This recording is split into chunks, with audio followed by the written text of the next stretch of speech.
Okay guys, we're on lesson 11, lift and the Bernoulli principle. If you like to look at your lesson card and look at the starter task, looking at moment of inertia, you could do that task, and then you have the answers, I believe, to check your the answer that you've written to the question. So you may want to pause the video now and look at that.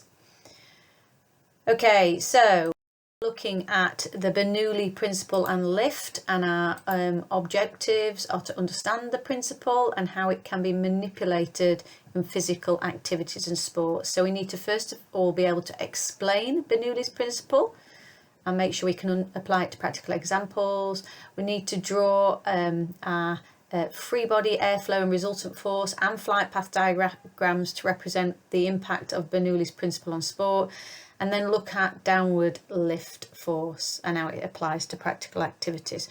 We're going to start off by watching a video, and your task is to draw a diagram to explain the Bernoulli principle on the aeroplane wing. Try and label it too. Okay, so here's the video. Now, everyone knows that a wing generates lift due to its characteristic shape. Since air travels farther over the top of the wing, it must go faster than the air underneath so that both streams meet up simultaneously at the trailing edge.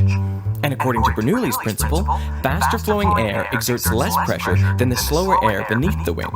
This pressure difference creates an upward force, lift. Okay, so just to get you to try and actually get some idea about what the Bernoulli principle is, you might want to rewind the video and watch it a little bit again. It is the Bernoulli principle is the creation of additional lift on a projectile, and that it makes the projectile go further.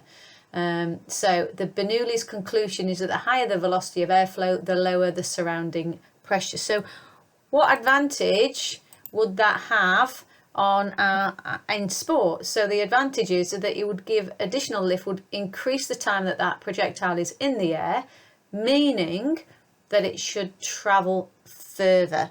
Okay, so we need to look at this in terms of different types of projectiles, and look at it a little bit more depth.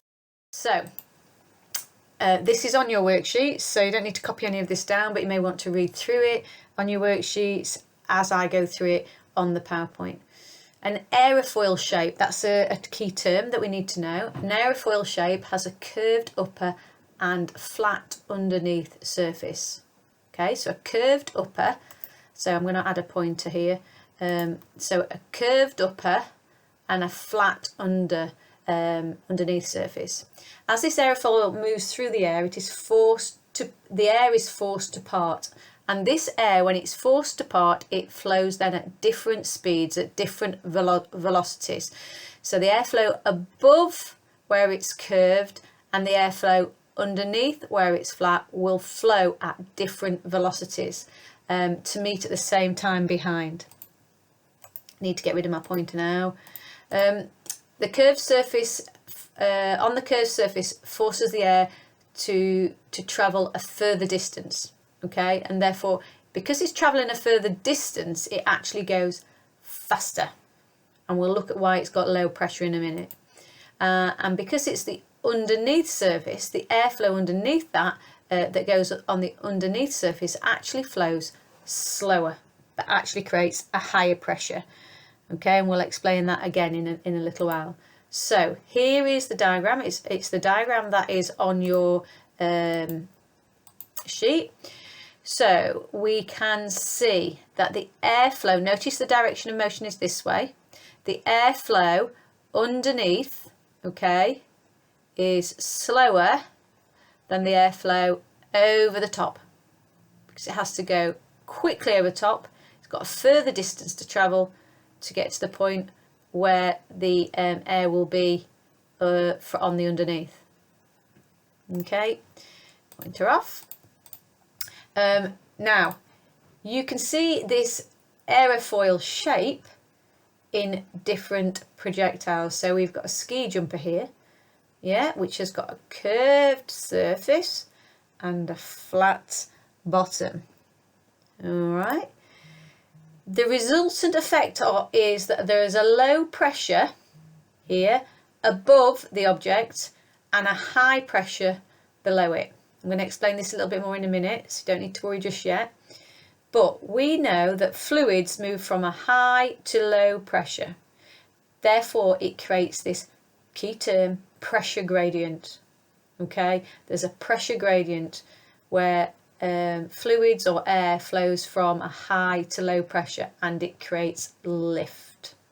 So there's high pressure underneath, low pressure over the top, and therefore the air moves the sheet over, and this gives you a little bit more explanation now. So this is me trying to explain it to you simply.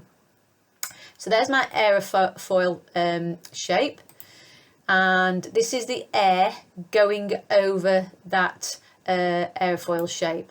Now I've shown this as little particles, so particles of air, okay, underneath and over the top. Now underneath there are a lot more particles of air underneath where it is flat, because they are going slower, so a lot more particles of air accumulate as it travels over, whereas on top of the aerofoil the particles have to separate to get there because they're going faster, so they separate out.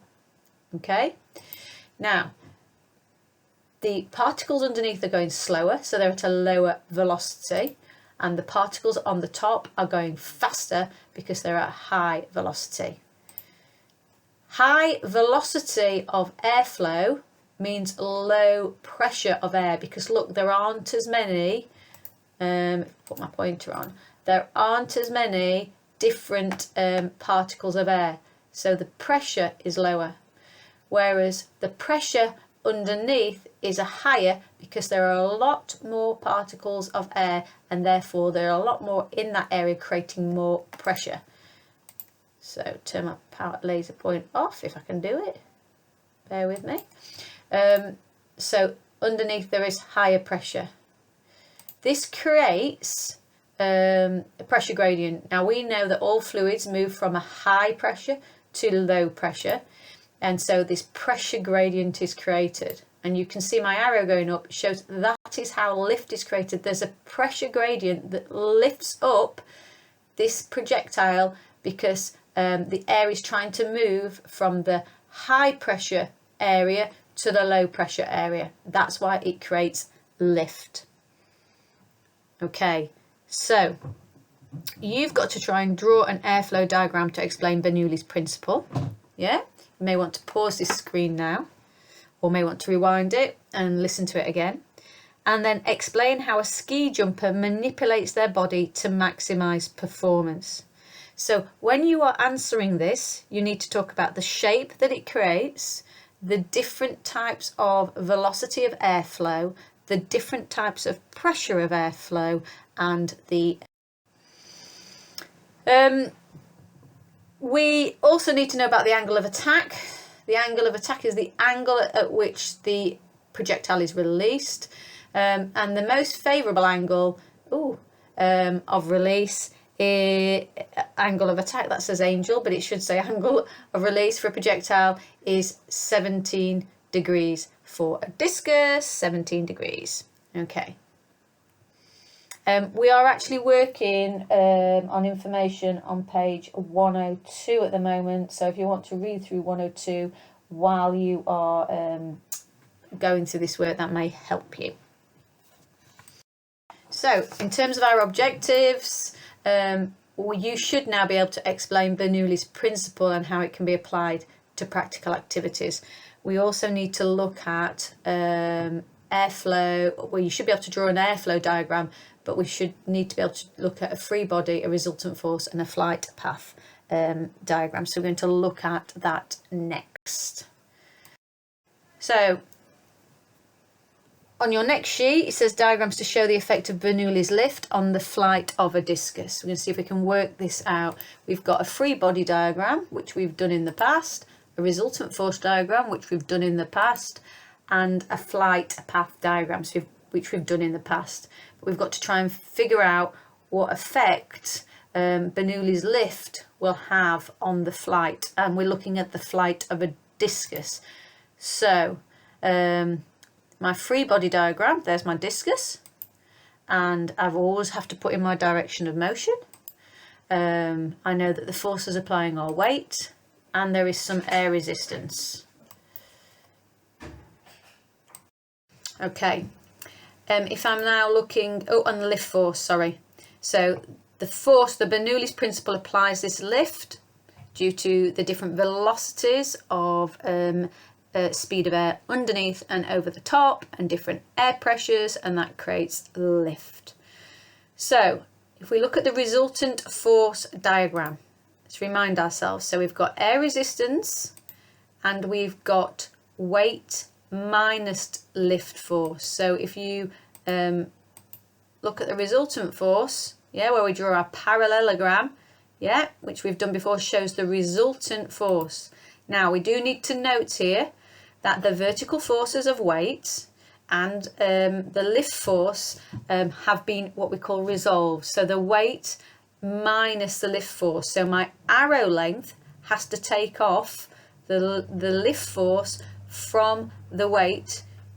So if I'm drawing this, I have to represent this by changing the length of the arrow. Okay. Now, what impact will that tell us about the acceleration of the discus and about the flight path? So we need to look at that resultant force and see whether it is closer to air resistance or closer to weight, to see what type of flight path it will have. Can you think about that? Can you do that without me telling you? So direction of motion on it again, and this is our non-parabolic flight path. Okay, so because it's got this lift, it's a non-parabolic flight path which extends the horizontal distance travelled. Okay, so it's extending the horizontal distance travelled because the resultant force is nearer to the air resistance. It's a non-parabolic flight path. Bit of an exam tip on your sheet to check the question carefully: body diagram, a resultant diagram, or a flight path diagram. So you need to make sure you're really careful when you read a question to see which type of diagram they want. Okay. When would Bernoulli principle be applied in a downward direction in sport? So to push something down rather than to lift it upwards. I've got a video here. Okay, so here we go. Here's the F1 car. Let's think about what the rear wing does. The rear wing's job is to force air upwards. But if the wing forces air upwards, there must be an equal and opposite reaction, right? When the wing forces air upwards, the air forces the wing downwards, and that's where downforce comes from. It's really that simple. Shove a load of air upwards, and the air will shove you down. Okay, but how are we shoving the air upwards? How does the wing achieve this? Now let's bring this all together. The wing profile is shaped a bit like this. Obviously in real life it's in 3 dimensions and doing all sorts of clever things, but in simple terms it looks like this from the side. Now, at high speeds, in an ideal world, the air is going to come rushing at it in pretty much a homogeneous straight line. In fact, we can think of it as these nice layers of air. When the air hits the wing, some of it flows over the wing. These layers of air will scoot along following the curved surface of the top of the wing and exit out of the back. The rest of the air that hits the wing will go underneath the wing. This air has to take a much more aggressive approach to get under the wing, and you'll see here it gets squeezed between the wing and the wall of fast-moving air below. And as we discussed, squeezing air into a tighter space makes it go faster. So this air accelerates and travels under the wing at a much higher speed, following the curve of the wing and exiting at the back tip. So 2 things are happening here. 1, the air under the wing is going much faster than the air over the wing. This means that the air under the wing is at a lower pressure. Why? Well, let's imagine the particles again for a second. When the air is accelerated through the squeeze, the particles separate out, much like a concertina effect you'll see with a train of cars leaving a slow corner.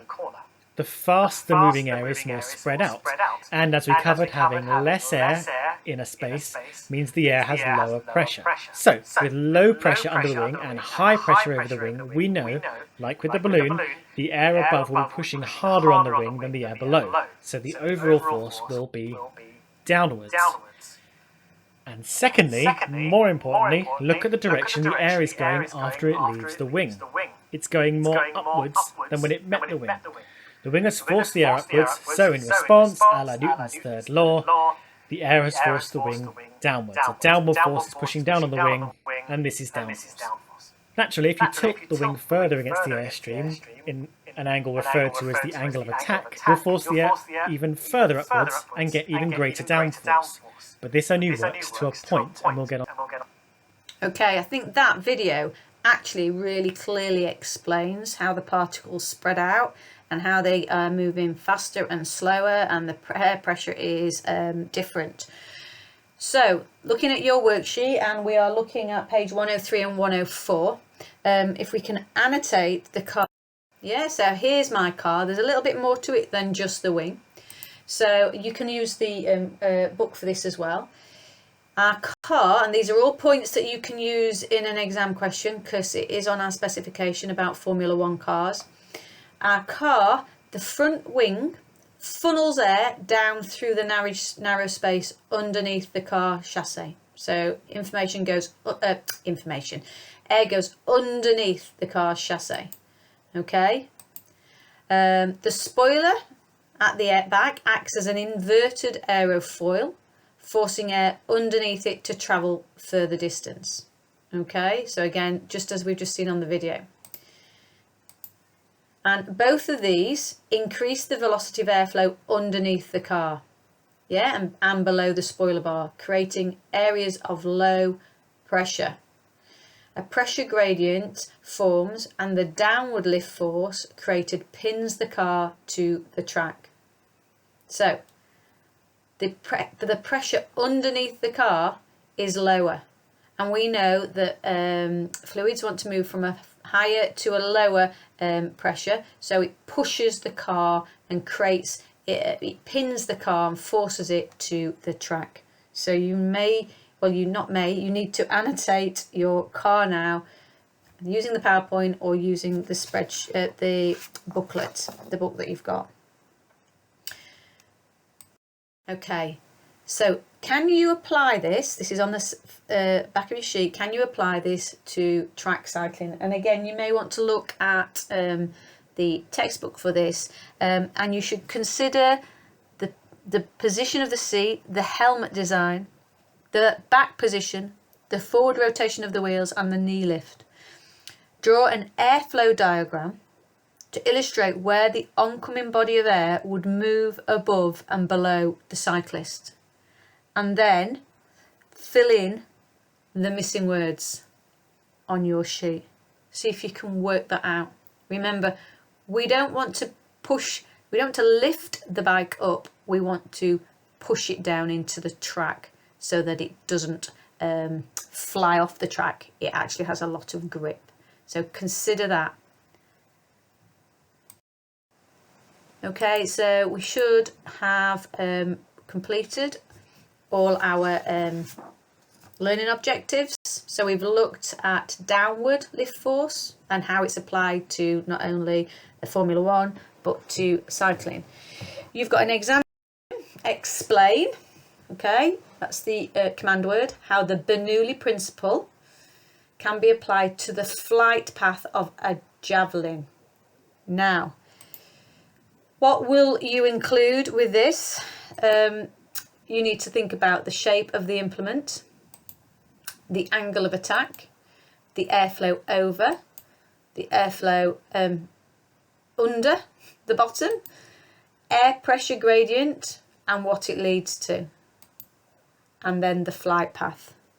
If you complete that question, try and put in as many keywords as you can, and then if you want to send it to me, I will mark it and send it back to you with the mark scheme. Okay, that's the end of the video for today. Take care, and we've got one more lesson after.